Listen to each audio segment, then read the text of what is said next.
National income measurement. ഇങ്ങനെ ഒരു 14 അല്ലെങ്കിൽ 10 മാർക്സിൻ്റെ ക്വസ്റ്റ്യൻ വന്നു കഴിഞ്ഞാൽ നിങ്ങൾ എഴുതേണ്ട കാര്യങ്ങൾ ഇതൊക്കെയാണ്. ഒന്ന്, ഡെഫിനിഷൻ ഓഫ് നാഷണൽ ഇൻകം. പിന്നെ 3 മെത്തേഡ് ഉണ്ട് നാഷണൽ ഇൻകം കാൽക്കുലേഷന്. അത് 3ഉം ഡീറ്റെയിൽഡ് ആയിട്ട് ഞാൻ പറഞ്ഞുതരാം, അത് എഴുതണം. പിന്നെ ഡിഫിക്കൽട്ടീസ് ഇൻ ദി മെഷർമെൻറ്റ്, ഇതിൽ വരുന്ന ഇത് കാൽക്കുലേറ്റ് ചെയ്യുമ്പോൾ വരുന്ന ഡിഫിക്കൽട്ടീസും പിന്നെ എന്തുകൊണ്ടാണ് നമ്മൾ നാഷണൽ ഇൻകം കാൽക്കുലേറ്റ് ചെയ്യുന്നത്. Now, we begin by defining what is national income.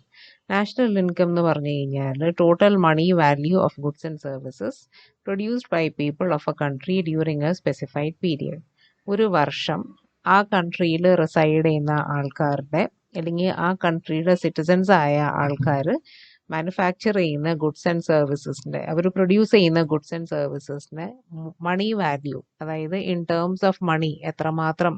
ഇപ്പം നമ്മൾ പറയില്ലേ, നമ്മുടെ ഈ വർഷത്തെ നാഷണൽ ഇൻകം ഇത്രയും മില്യൺ ആണ് അല്ലെങ്കിൽ ഇത്രയും കോടിയാന്ന് പറയില്ലേ. അപ്പം അത്രയും വാല്യൂ ഉള്ള ഗുഡ്സ് ആൻഡ് സർവീസസ് ഒരു വർഷം അവിടുത്തെ സിറ്റിസൺസ് ഒരു കൊല്ലം കൊണ്ട് പ്രൊഡ്യൂസ് ചെയ്തു. അതാണ് national income. National income has 3 ഇൻറ്റർപ്രിട്ടേഷൻസ്. ഒന്ന്, ടോട്ടൽ റിസീറ്റ്സ്, അതായത് നമുക്ക് എത്രമാത്രം ഇൻകം കിട്ടി. അതല്ലെങ്കിൽ നമുക്ക് ഇങ്ങനെ പറയാം, ഒരു വർഷം എത്ര എക്സ്പെൻഡിച്ചർ വന്നു. അതല്ലെങ്കിൽ ഒരു വർഷം എത്ര കൺസംഷൻ ഉണ്ടായി, ഇൻ ടേംസ് ഓഫ് ക്വാണ്ടിറ്റി എത്ര കൺസ്യൂം ചെയ്തു, അല്ലെങ്കിൽ എത്ര എക്സ്പെൻഡിച്ചർ, അല്ലെങ്കിൽ എത്ര ഇൻകം ഓരോ സെക്ടർ റിസീവ് ചെയ്തു. ഏത് ഇൻറ്റർപ്രിട്ടേഷൻ എടുത്താലും നമുക്ക് ഫൈനലി കിട്ടുന്നത് നാഷണൽ ഇൻകം എന്നുള്ളൊരു ഫിഗറാണ്. നാഷണൽ ഇൻകം വളരെ ഇമ്പോർട്ടൻ്റ് ആണ്. കാരണം ഒരു കൺട്രിയുടെ പ്രൊഡക്ഷൻ എത്രമാത്രം ഉണ്ടായിരുന്നു, എത്രമാത്രം ഇൻകം ഉണ്ടായി, അതിൽ നിന്ന് സേവിങ്സ് എത്ര, ഇൻവെസ്റ്റ്മെൻറ്റ് എത്ര, പിന്നെ വേറെ ഇക്കണോമിക് ആക്ടിവിറ്റീസ് ഒക്കെ എത്രമാത്രം ഉണ്ടായിരുന്നു ഒരു പർട്ടിക്കുലർ ഇയർ. ഇപ്പോൾ നമ്മൾ കൊറോണ വന്നു കഴിഞ്ഞു, ഇപ്പോൾ 2 വർഷം ഭയങ്കരമായിട്ട് അതായത് ഇക്കണോമിക് ആക്ടിവിറ്റീസ് കുറവായിരുന്നു. അപ്പോൾ നമ്മൾ എൻഡ് ഓഫ് ദ ഇയർ ഒന്ന് ഇവാലുവേറ്റ് ചെയ്യും, ഈ ഒരു വർഷം എത്ര value of goods and services produce ചെയ്തു. ഈ ഇൻഫർമേഷൻ കളക്ട് ചെയ്യുന്ന ചുമതല സെൻട്രൽ സ്റ്റാറ്റിസ്റ്റിക്സ് ഓർഗനൈസേഷൻ ആണ് കൊടുത്തേക്കുന്നത്. അവരാണ് ഇത് കാൽക്കുലേറ്റ് ചെയ്യുന്നത്. ഇനി നാഷണൽ ഇൻകം എന്ന് പറഞ്ഞു കഴിഞ്ഞാൽ അതിനോട് റിലേറ്റഡ് ഒരുപാട് കൺസെപ്റ്റ്സ് ഉണ്ട്. ഒന്ന് ഗ്രോസ് ഡൊമസ്റ്റിക് പ്രോഡക്റ്റ്, ഒന്ന് ഗ്രോസ് നാഷണൽ പ്രോഡക്റ്റ്, പിന്നെ net national product. Actually speaking, net national product at factor cost, calculated at factor cost, അതിനെയാണ് നമ്മൾ നാഷണൽ ഇൻകം എന്ന് പറയുന്നത്. Okay, now coming to measurement of national income. Basic measures of national income എന്ന് പറഞ്ഞ് ഉദ്ദേശിക്കുന്നത് GDP, GNP, GNI, NNP. GDP, gross domestic product, ഒരു രാജ്യത്ത് reside ചെയ്യുന്ന സിറ്റിസൺസ് ഒരു വർഷം ഉണ്ടാക്കുന്ന ഗുഡ്സ് ആൻഡ് സർവീസസ്, അതിൻ്റെ monetary value. Gross national product, GNP, അതായത് ഇവിടെ റിസൈഡ് ചെയ്യുന്ന ആൾക്കാർ മാത്രമല്ല, നമ്മുടെ നോൺ റെസിഡൻറ്റ് ഇന്ത്യൻസും കൂടി എത്രമാത്രം കോൺട്രിബ്യൂട്ട് ചെയ്യുന്നു towards production of goods and services, അതാണ് gross national income, gross national product. പക്ഷേ ഇതിൽ നിന്ന് നമ്മൾ ഡിഡക്റ്റ് ചെയ്യേണ്ട ഒരു കാര്യമുണ്ട്. ഫോറിനേഴ്സ് ഇവിടെ വന്ന് ജോലി ചെയ്ത് എന്തെങ്കിലും ചെയ്യുന്നുണ്ട്, അവർക്ക് കിട്ടുന്ന ഇൻകം അത് ഇതിൽ നിന്ന് ഡിഡക്റ്റ് ചെയ്യണം. ഇനി gross national income, GDP, GNP എന്ന് പറയുന്നത് പ്രൊഡക്ടിവിറ്റി, എത്ര വാല്യൂ ഉള്ള ഗുഡ്സ് പ്രൊഡ്യൂസ് ചെയ്തു. GNI, ഇൻകം, ഇവർ ഈ ചെയ്യുന്ന ഇക്കണോമിക് ആക്ടിവിറ്റിക്ക് വരുമാനം എത്ര കിട്ടുന്നു, അതാണ് GNI. NNP എന്ന് പറയുമ്പോഴത്തേക്കും ഗ്രോസ് മാറി നെറ്റായി, നെറ്റ് നാഷണൽ പ്രോഡക്റ്റ്. ഡിപ്രിസിയേഷൻ എന്നുള്ള വാല്യൂ ഡിഡക്റ്റ് ചെയ്യുമ്പോഴാണ് GN മാറി NN ആവുന്നത്. ഇനി അതിൽ നിന്ന് നമ്മൾ സബ്സിഡി, നെറ്റ് ഇൻഡയറക്റ്റ് ടാക്സും സബ്സിഡി ആഡ് ചെയ്യണം, നെറ്റ് ഇൻഡയറക്റ്റ് ടാക്സ് ഡിഡക്റ്റ് ചെയ്യണം. അന്നേരം net national product calculated at factor cost എന്ന് പറഞ്ഞ് കിട്ടും. അതാണ് ശരിയായ നാഷണൽ ഇൻകം. ഇനി ദിസ് ഈസ് വെരി ഇമ്പോർട്ടൻറ്റ്, അതായത് ഇക്കോണമിയിൽ എത്രമാത്രം ഇക്കണോമിക് ആക്ടിവിറ്റി ഉണ്ട്, ഇങ്ങനെ പോയാൽ എങ്ങനെയായിരിക്കും ഫ്യൂച്ചർ, ഏകദേശം നമുക്ക് പ്രെഡിക്റ്റ് ചെയ്തെടുക്കാൻ പറ്റും. ആൾക്കാരുടെ സ്റ്റാൻഡേർഡ് ഓഫ് ലിവിങ് എത്രയുണ്ട്, ഇത്രയും കാര്യങ്ങൾ അറിയാൻ വേണ്ടി നാഷണൽ ഇൻകം വളരെ ഇമ്പോർട്ടൻ്റ് ആണ്. There are 3 methods of measuring national income: output or production method, income method, expenditure method. ഏത് മെത്തേഡ് യൂസ് ചെയ്യണം depends on availability of data. ഇപ്പോൾ ഔട്ട്പുട്ട് റിലേറ്റഡ് ഡേറ്റ ഇല്ല, ഇൻകം മാത്രമേ ഉള്ളൂ, അങ്ങനെയാണെങ്കിൽ നമ്മൾ രണ്ടാമത്തെ മെത്തേഡ് യൂസ് ചെയ്യും. ഇനി വേറെ ചില സിറ്റുവേഷൻസിൽ മൂന്നാമത്തെ മെത്തേഡായിരിക്കും യൂസ് ചെയ്യുന്നത്. 3 മെത്തേഡും സെയിം റിസൾട്ടിൽ കൊണ്ടെത്തിക്കും. പക്ഷെ ഏത് വേണം അത് depends on the data which is available. First method of measurement of national income is called the production or output method. ഈ മെത്തേഡ് പ്രകാരം ഇക്കോണമീനെ 3 സെക്ടേഴ്സ് ആയിട്ട് തിരിക്കും. Primary sector, secondary sector, tertiary sector. Primary sector ഉദ്ദേശിക്കുന്നത് agriculture, fishing and related activities. Secondary sector manufacturing sector അല്ലെങ്കിൽ industrial sector. Tertiary സെക്ടറിന് service sector എന്നും പറയും. അതായത് എഡ്യൂക്കേഷൻ, ബാങ്കിങ് അതുപോലത്തെ സർവീസ് ഓഫർ ചെയ്യുന്ന സെക്ടർ. അപ്പോൾ നമ്മൾ ഓരോ സെക്ടറിൽ നിന്ന് എത്രമാത്രം പ്രൊഡക്ഷൻ നടക്കുന്നു അതിൻ്റെ മണി വാല്യൂ എടുക്കും. എന്നിട്ട് അത് ആഡപ്പ് ചെയ്യും. അത് എല്ലാം ആഡ് ചെയ്യുമ്പോൾ ഗ്രോസ് ഡൊമസ്റ്റിക് പ്രോഡക്റ്റ് കിട്ടും. അതിനുശേഷം net income from abroad is added to this. Net income from abroad എന്ന് പറഞ്ഞു കഴിഞ്ഞാൽ Indians who are working outside the country, അവർ എത്രമാത്രം ഗുഡ്സ് ആൻഡ് സർവീസസ് പ്രൊഡ്യൂസ് ചെയ്തു അതിൻ്റെ മോണിറ്ററി വാല്യൂ എടുത്തിട്ട് ഇതിൻ്റെ കൂടെ കൂട്ടിച്ചേർക്കും. അന്നേരമാണ് നമുക്ക് ഗ്രോസ് നാഷണൽ പ്രോഡക്റ്റ് കിട്ടുന്നത്. ഗ്രോസ് നാഷണൽ പ്രോഡക്റ്റിൽ നിന്ന് ഡിപ്രിസിയേഷൻ എന്ന് വെച്ചാൽ നമ്മൾ യൂസ് ചെയ്യുന്ന മെഷീൻസിനൊക്കെ ശരിക്കും പറഞ്ഞാൽ അതൊക്കെ അസറ്റാണ്, പക്ഷെ അതിൻ്റെ വാല്യൂ ഇടിഞ്ഞുകൊണ്ടിരിക്കുന്നു. റിപ്പയർ വരുന്നു, മെയിൻ്റനൻസ് വരുന്നു. അപ്പോൾ ഡിപ്രിസിയേഷനുള്ള എക്സ്പെൻസ് ഡിഡക്ട് ചെയ്യുമ്പോൾ നമുക്ക് കിട്ടുന്ന ഫിഗറാണ് നെറ്റ് നാഷണൽ പ്രോഡക്റ്റ്. അപ്പോൾ അങ്ങനെ പ്രൊഡക്ഷൻ അല്ലെങ്കിൽ ഔട്ട്പുട്ട് മെത്തേഡ് പ്രകാരം നമ്മൾ നാഷണൽ ഇൻകം കാൽക്കുലേറ്റ് ചെയ്യുന്നു. Net national product calculated at factor cost ആണ് നാഷണൽ ഇൻകം. ഇപ്പം നമുക്ക് കിട്ടിയേക്കുന്നത് NNP അറ്റ് മാർക്കറ്റ് പ്രൈസ് ആണ്. അതിൽ നിന്ന് ഇൻഡയറക്റ്റ് ടാക്സ് ഡിഡക്ട് ചെയ്യണം, സബ്സിഡി ആഡ് ചെയ്യണം. അന്നേരം net national product at factor cost. Production മെത്തേഡിൻ്റെ ഒരു ഗുണം എന്ന് പറഞ്ഞു കഴിഞ്ഞാൽ ഓരോ സെക്ടർ എത്രമാത്രം കോൺട്രിബ്യൂട്ട് ചെയ്യുന്നു എന്ന് നമുക്ക് അറിയാൻ പറ്റും. ഇപ്പോൾ ഒരു സമയത്ത് ഇന്ത്യയിൽ അഗ്രികൾച്ചർ ആയിരുന്നു പ്രൈമറി ഓക്യുപ്പേഷൻ. ഏറ്റവും കൂടുതൽ ആൾക്കാർ ഡിപ്പെൻഡ് ചെയ്യുന്നത് അഗ്രികൾച്ചറൽ സെക്ടറിനെയാണ്. പക്ഷേ പ്രൊഡക്ടിവിറ്റി വൈസ് ഏറ്റവും കുറവ് ആ സെക്ടറായിരുന്നു. അപ്പോൾ ഗവൺമെൻറ് ബഡ്ജറ്റിൻ്റെ സമയത്ത് പല സെക്ടേഴ്സിന് ഫണ്ട് അലക്കേറ്റ് ചെയ്യുമ്പോൾ അവരുടെ പ്രൊഡക്ടിവിറ്റിയും കോൺട്രിബ്യൂഷനും കൂടി നോക്കിയിട്ടാണ് ചെയ്യുന്നത്. പക്ഷെ ഈ മെത്തേഡിന് ഒരു ലിമിറ്റേഷൻ ഉണ്ട്. It is called problem of double counting. അതായത് ഇവിടെ ഒരു എക്സാമ്പിൾ വെച്ച് ഇല്ലസ്ട്രേറ്റ് ചെയ്യാം. ടയർ, നമ്മുടെ കാറിന് ഫിറ്റ് ചെയ്യുന്ന ടയർ ഉണ്ടാക്കുന്ന കമ്പനിക്ക് അത് ഫൈനൽ പ്രോഡക്റ്റ് ആണ് ടയർ എന്ന് പറയുന്നത്. അന്നേരം അവരുടെ പ്രൊഡക്ഷൻ കാൽക്കുലേറ്റ് ചെയ്യുമ്പോൾ ഇത്രയും ടയേഴ്സ് ഉണ്ടാക്കി അതിന് ഇത്രയും വാല്യൂ. പക്ഷേ ഇതേ ടയർ ഒരു ഓട്ടോമൊബൈൽ കമ്പനിക്ക് ഇന്റർമീഡിയറ്റ് ഗുഡ് എന്ന് പറയും. അതായത് it is used for further production. ഒരു വണ്ടി, ഒരു ഓട്ടോമൊബൈൽ, ഒരു വെഹിക്കിൾ ഉണ്ടാക്കുമ്പോൾ അതുമേ കൊണ്ട് ഫിക്സ് ചെയ്യാൻ യൂസ് ചെയ്യുന്നതാണ് ടയർ. അപ്പോൾ ടയർ അവിടെ ഫൈനൽ പ്രോഡക്റ്റ് അല്ല, അവിടെ അത് ഓട്ടോമൊബൈൽ വെഹിക്കിളിൻ്റെ ഒരു പാർട്ടായിട്ടാണ് വരുന്നത്. പക്ഷെ വെഹിക്കിളിന് വാല്യൂ ഇടുമ്പോൾ ടയറിൻ്റെ വാല്യൂവും കൂടി കൂട്ടും. അപ്പോൾ 2 സ്ഥലത്ത് ടയറിൻ്റെ വാല്യൂ കാൽക്കുലേറ്റ് ചെയ്യുന്നുണ്ട്. അപ്പോൾ അതിനെയാണ് ഡബിൾ കൗണ്ടിങ് എന്ന് പറയുന്നത്. ഒരു പ്രോഡക്റ്റിൻ്റെ മോണിറ്ററി വാല്യൂ 2 സ്ഥലത്ത് വരുന്നതിനെയാണ് ഡബിൾ കൗണ്ടിങ്. അപ്പോൾ പ്രൊഡക്ഷൻ മെത്തേഡിന് ഇങ്ങനെ ഒരു പ്രോബ്ലം ഉണ്ട്. Second method of measurement of national income is called the income method. Income മെത്തേഡിൽ നമ്മൾ നോക്കുന്നത് ഓരോ ഫാക്ടേഴ്സ് ഓഫ് പ്രൊഡക്ഷൻ, അതായത് ലാൻഡ്, ലേബർ, ക്യാപിറ്റൽ, ഇവർക്കെല്ലാവർക്കും കിട്ടുന്ന ഇൻകം എടുത്തിട്ട് അതിൻ്റെ സം ടോട്ടൽ എടുക്കും. Income earn by all factors who are involve in production process is added up. അപ്പോൾ പ്രൊഡക്ഷൻ പ്രോസസ്സിൽ വരുന്ന ഇൻകം, ആൾക്കാർക്ക് കിട്ടുന്ന റെമ്യൂണറേഷൻ, ഒന്ന് വേജസ്, പിന്നെ സാലറീസ്. ഈ വേജസും സാലറീസും തമ്മിലുള്ള വ്യത്യാസം നമ്മൾ വൈറ്റ് കോളർ ജോബ് എന്ന് പറയും. അതായത് ഓഫീസിലിരുന്ന് ജോലി ചെയ്യുന്നത്, അതിനെയാണ് സാലറി. പക്ഷെ അല്ലാതെ വല്ല എന്തെങ്കിലും ഫിസിക്കൽ, ഇപ്പോൾ ഈ കൺസ്ട്രക്ഷൻ വർക്കേഴ്സ്, അവർക്കൊക്കെ കിട്ടുന്നത് വേജസ് ആണ്. അഗ്രികൾച്ചറൽ ലേബറേഴ്സിനും കിട്ടുന്നത് വേജസ് ആണ്. അപ്പോൾ വേജസ് ആൻഡ് സാലറീസ്. പിന്നെ സെൽഫ് എംപ്ലോയിഡ് കാറ്റഗറി, നമ്മൾ സ്വന്തമായിട്ട് നടത്തുന്ന ബിസിനസ്. പിന്നെ ഡിവിഡൻസ് ഓഫ് ബിസിനസ് കോർപ്പറേഷൻ, നമ്മൾ ഏതെങ്കിലും ഒരു കമ്പനിയുടെ ഷെയറിൽ ഇൻവെസ്റ്റ് ചെയ്തിട്ടുണ്ടെങ്കിൽ പ്രോഫിറ്റിൻ്റെ ഒരു പോർഷൻ ഡിവിഡൻഡ് ആയിട്ട് കിട്ടും. ഇത് വിത്തിൻ ദി കൺട്രി. ഇത് കൂടാതെ അബ്രോഡ്, അതായത് വേറെ രാജ്യത്ത് വർക്ക് ചെയ്യുന്ന ഇന്ത്യൻസ് അവർ എത്രമാത്രം ഇൻകം ഏൺ ചെയ്യുന്നു. ഇത്രയും കാര്യങ്ങൾ കാൽക്കുലേറ്റ് ചെയ്യുമ്പോഴാണ് നമുക്ക് ഇൻകം മെത്തേഡ് പ്രകാരം you get the total of income. Now, all of them are called factor incomes, which is received in return for inputs engaged in production process.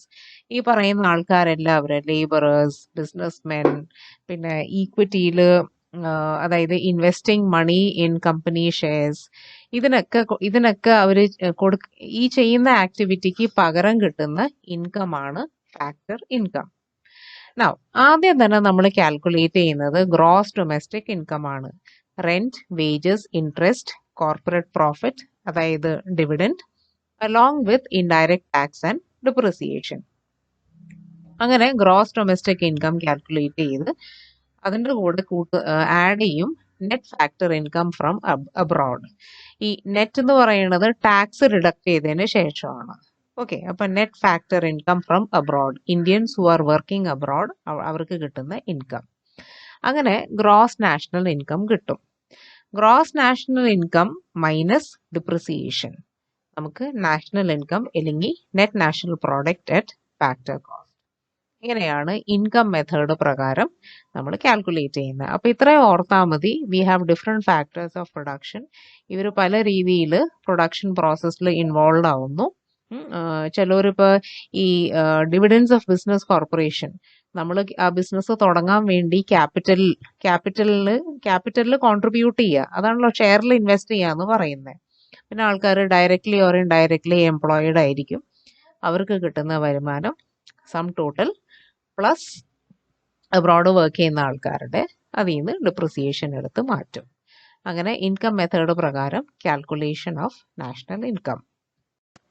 ഈ മെത്തേഡിന്റെ advantage നോക്കുകയാണെങ്കിൽ ഓരോ ഫാക്ടർ ഓഫ് പ്രൊഡക്ഷന് എത്രമാത്രം share കിട്ടുന്നു, അതായത് total income in terms of the whole country, അതിൽ നിന്ന് ഓരോ ഫാക്ടറിന് ഇപ്പോൾ ലേബറേഴ്സിന് എത്ര കിട്ടി, അല്ലെങ്കിൽ ഷെയർ ഹോൾഡേഴ്സിന് എത്ര കിട്ടി, സാലറി ആയിട്ട് എത്ര പോയി, സെൽഫ് എംപ്ലോയിഡ് ആൾക്കാർക്കാണോ കൂടുതൽ ഇൻകം, അങ്ങനെ ഏത് ഫാക്ടറാണ് കൂടുതൽ കോൺട്രിബ്യൂട്ട് ചെയ്യുന്നത്, ഏത് ഫാക്ടറാണ് കുറവ് കോൺട്രിബ്യൂട്ട് ചെയ്യുന്നത്, നമുക്കിത് നോക്കി അറിയാൻ പറ്റും.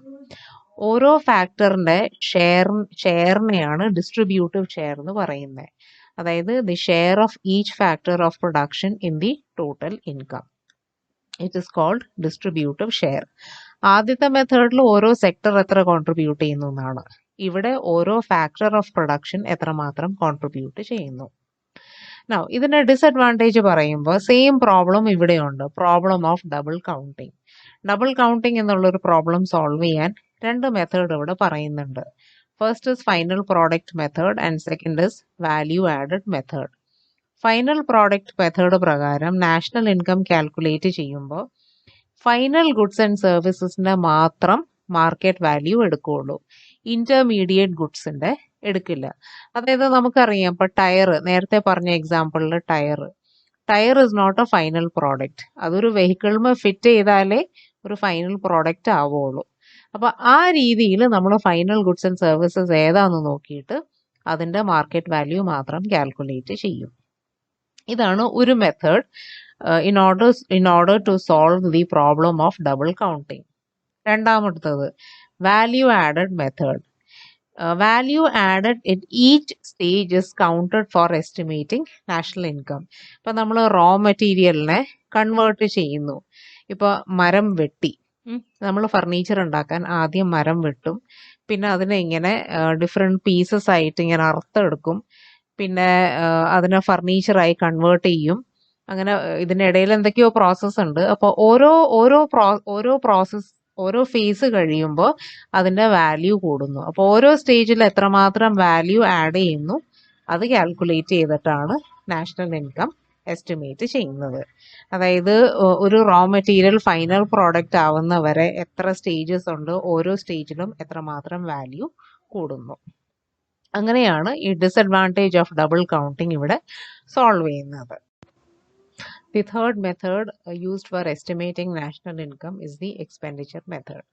ഈ മെത്തേഡ് പ്രകാരം ഇക്കോണമിയിലുള്ള ഡിഫറെൻറ്റ് ഏജൻസ്, ഇപ്പോൾ ഹൗസ് ഹോൾഡ് ആവാം, ഗവൺമെൻറ് ആവാം, പ്രൊഡ്യൂസർ സെക്ടർ ആവാം. ഇവരൊക്കെ ഡിഫറെൻറ്റ് ഇക്കണോമിക് ഏജൻസ് ആണ്. ഇവരുടെ പ്രൊഡക്ഷൻ ആക്ടിവിറ്റി, കൺസംഷൻ ആക്ടിവിറ്റി കാരണമാണ് ഇക്കോണമി ഫങ്ഷൻ ചെയ്തു പോകുന്നത്. അപ്പോൾ ഈ ഏജൻസിൻ്റെ ഫൈനൽ എക്സ്പെൻഡിച്ചറിന് ടോട്ടൽ എടുക്കും. എന്നിട്ടാണ് നമ്മൾ നാഷണൽ ഇൻകം കാൽക്കുലേറ്റ് ചെയ്യുന്നത്. അപ്പോൾ ഇവിടെ വരുന്ന മെയിൻ എക്സ്പെൻസസ് ഒന്ന് household consumption expenses. Okay, അതായത് household sector goods and services consume ചെയ്യാൻ, ഇപ്പം ഞാൻ സർക്യുലർ ഫ്ലോ പഠിപ്പിച്ചപ്പോൾ പറഞ്ഞു they buy goods and services from government and producer sector, also foreign sector, അവർക്ക് വരുന്ന എക്സ്പെൻസ്. പിന്നെ investment expenses on capital goods, അതായത് മാനുഫാക്ചറിങ് സെക്ടറിന്, പ്രൊഡ്യൂസർ സെക്ടറിന് ക്യാപിറ്റൽ ഗുഡ്സ് പർച്ചേസ് ചെയ്യാൻ എത്രമാത്രം എക്സ്പെൻസസ് വന്നു, അല്ലെങ്കിൽ പുതിയ ബിസിനസ് തുടങ്ങാനോ എക്സ്പാൻഡ് ചെയ്യാനോ എത്രമാത്രം ഇൻവെസ്റ്റ്മെന്റ് വന്നു. പിന്നെ സർക്കാരിന് വരുന്ന എക്സ്പെൻഡിച്ചർ, അത് പ്രൊഡക്ഷനും ആവാം വെൽഫെയർ ആക്ടിവിറ്റീസിനും ആവാം. പിന്നെ നെറ്റ് എക്സ്പോർട്സ്. നെറ്റ് എക്സ്പോർട്സ് പറഞ്ഞാൽ difference between exports and imports. നമ്മൾ പുറത്തോട്ട് നടത്തുന്ന പേയ്മെന്റ് മാറ്റിയിട്ട് എത്രമാത്രം വരവുണ്ട്, അതാണ് നെറ്റ് എക്സ്പോർട്സ്. ഇത്രയും കാര്യങ്ങൾ ആഡ് ചെയ്യുമ്പോഴാണ് എക്സ്പെൻഡിച്ചർ മെത്തേഡ് പ്രകാരം നമുക്ക് നാഷണൽ ഇൻകം കാൽക്കുലേറ്റ് ചെയ്യാൻ പറ്റുന്നത്. അപ്പോൾ നമ്മൾ ആദ്യം കാൽക്കുലേറ്റ് ചെയ്യുന്നത് gross domestic product at market price, അതായത് C plus I plus G plus X minus M. C stands for consumption expenditure for individuals and households. I refers to expenses incurred by private business enterprises, capital goods purchase ചെയ്യാൻ, പിന്നെ making additions to stock, raw material purchase, ഇങ്ങനത്തെ കാര്യങ്ങൾക്കൊക്കെ. പിന്നെ സർക്കാരിന് വരുന്ന expenditure for purchase of goods and services, പിന്നെ difference between export and import. അപ്പോൾ ഓരോ സെക്ടർ അല്ലെങ്കിൽ ഓരോ ഇക്കണോമിക് ഏജന്റ് എത്രമാത്രം എക്സ്പെൻഡിച്ചർ ഇൻകർ ചെയ്യുന്നു, അതിന്റെ സം ടോട്ടൽ എടുത്തിട്ടാണ് നാഷണൽ ഇൻകം കാൽക്കുലേറ്റ് ചെയ്യുന്നത്. ഈ ഒരു മെത്തേഡ് അധികം പ്രാക്ടിക്കൽ അല്ല. നമുക്കത് കേട്ടാൽ തന്നെ അറിയാം എത്രമാത്രം എക്സ്പെൻസ് ഓരോരുത്തർക്ക് വന്നു, കാൽക്കുലേറ്റ് ചെയ്യാൻ ബുദ്ധിമുട്ടാണ്, എല്ലാം ഒന്നും നമ്മൾ ഓർത്ത് വെക്കില്ല. So this method is less practical. അപ്പോൾ ഡേറ്റ കിട്ടാനും ബുദ്ധിമുട്ടാണ്. അപ്പോൾ ആൾക്കാർ ചെയ്യുന്നത് ആദ്യത്തെ രണ്ട് മെത്തേഡാണ് എപ്പോഴും പ്രിഫർ ചെയ്യുന്നത്. Product or output method suitable for primary sector. Primary സെക്ടറിന്റെ മാത്രം ഡേറ്റ അല്ലെങ്കിൽ ഇൻകം എത്രമാത്രം അവർ കോൺട്രിബ്യൂട്ട് ചെയ്തു എന്ന് കാൽക്കുലേറ്റ് ചെയ്യാൻ പ്രോഡക്റ്റ് അല്ലെങ്കിൽ ഔട്ട്പുട്ട് മെത്തേഡ് യൂസ് ചെയ്യും. സർവീസ് അല്ലെങ്കിൽ ടെർഷറി സെക്ടറിന്റെ ഇൻകം മെത്തേഡ് യൂസ് ചെയ്തിട്ടാണ് അവരുടെ ഇൻകം കാൽക്കുലേറ്റ് ചെയ്യുന്നത്. ഈ എക്സ്പെൻഡിച്ചർ മെത്തേഡിന്റെ ഉപയോഗം ഒന്നേ ഉള്ളൂ. ബാക്കി രണ്ട് മെത്തേഡ് പ്രകാരം കാൽക്കുലേറ്റ് ചെയ്ത നാഷണൽ ഇൻകം കറക്റ്റ് ആണോ തെറ്റാണോ എന്ന് ഉറപ്പ് വരുത്താൻ വേണ്ടി, ഒരു ക്രോസ് ചെക്കിന് വേണ്ടിയാണ് എക്സ്പെൻഡിച്ചർ മെത്തേഡ് യൂസ് ചെയ്യുന്നത്. പ്രോഡക്റ്റ് മെത്തേഡ് പ്രൈമറി സെക്ടറിനാണ് കുറച്ചും കൂടി സൂട്ടബിൾ എങ്കിൽ പോലും ബാക്കി സെക്ടേഴ്സിനും അത് യൂസ് ചെയ്യും. ഇൻകം മെത്തേഡ് ടെർഷറി സെക്ടറിനാണ് സൂട്ടബിൾ, പക്ഷേ ഇൻകം മെത്തേഡ് ബാക്കി രണ്ട് സെക്ടേഴ്സിനും യൂസ് ചെയ്യും. ഈ മൂന്നാമത്തെ മെത്തേഡ് റിസൾട്ട് ക്രോസ് ചെക്ക് ചെയ്യാൻ വേണ്ടി യൂസ് ചെയ്യുന്നതാണ്.